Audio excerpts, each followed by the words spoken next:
and on we'll go.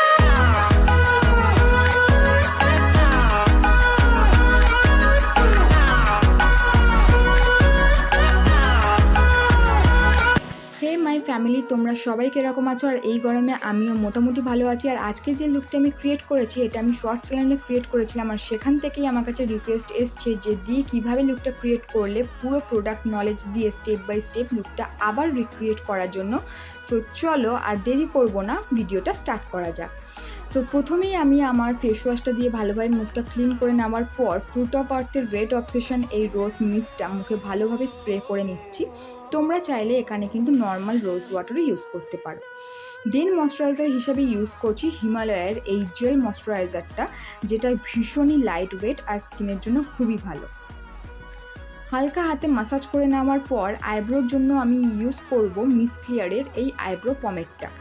এক সাইডের আইব্রোটা আমার আঁকা হয়ে গেছে, সো চলো এই সাইডের আইব্রোটাও আমরা এঁকে নিই।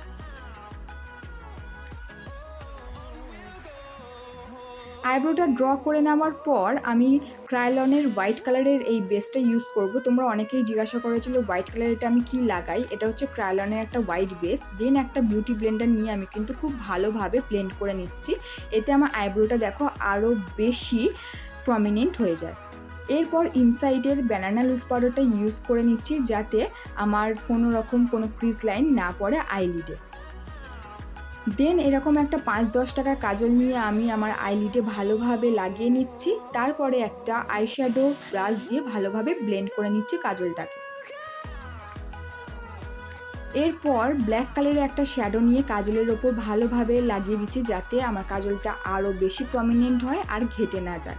এরপর আইব্রো পমেডটা থেকে ব্রাউন কালার নিয়ে আমি ব্ল্যাক কালারটাকে ভালোভাবে ব্লেন্ড করে নেবো, যাতে কোনো রকমের হার্শ লাইন ব্ল্যাক কালারের না থাকে। দেন আমি লেন্স আর আইল্যাশেসটা পরে নিয়েছিলাম।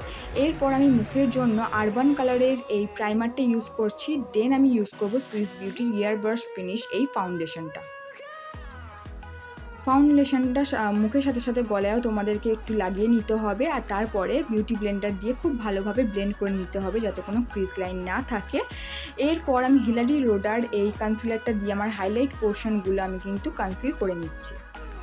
এরপরেও কিন্তু খুব সুন্দরভাবে ব্লেন্ড করে নিতে হবে। তারপর আমি ব্যানানা লুজ পাউডারটা দিয়ে আবার খুব ভালোভাবে বেক করে নিচ্ছি, যাতে আমার মেকআপটা কোনো জায়গায় ক্র্যাক না হয়ে যায়। এরপর সুগারের কাজলটা ইউজ করে নিচ্ছি।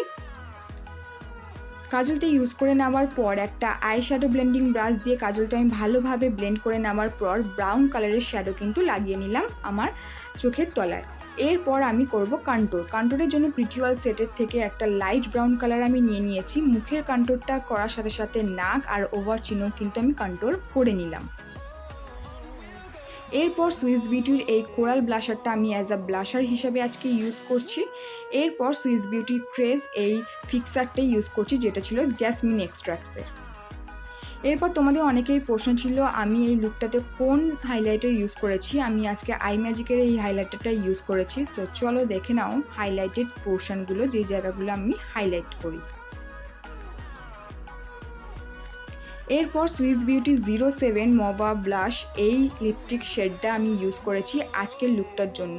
যখনই তোমরা কোনো স্মোকি আই করবে, সো তখন লিপস্টিকের কালারটা একটু লাইট রাখার চেষ্টা করবে। আমি আজকে নিউড রেখেছি। সো এটাই হলো আজকে আমার অল ওভার ফুল লুক। কেমন লাগলো তোমরা অবশ্যই কিন্তু কমেন্ট করে জানিও। আর তোমাদের রিকোয়েস্টে আমি কিন্তু প্রত্যেকটা প্রোডাক্টের ডিটেলস দিয়ে দিয়ে আজকের লুকটা করেছি। তোমরা যদি না বুঝতে পারো তাহলে কমেন্ট করো, আমি তোমাদের সবার কমেন্টে নিশ্চয়ই রিপ্লাই দেবো। সো আজকের ভিডিওটা এই পর্যন্তই। ভালো লাগলে অবশ্যই লাইক, কমেন্ট, শেয়ার আর সাবস্ক্রাইব করে দিও। সো চলো টাটা।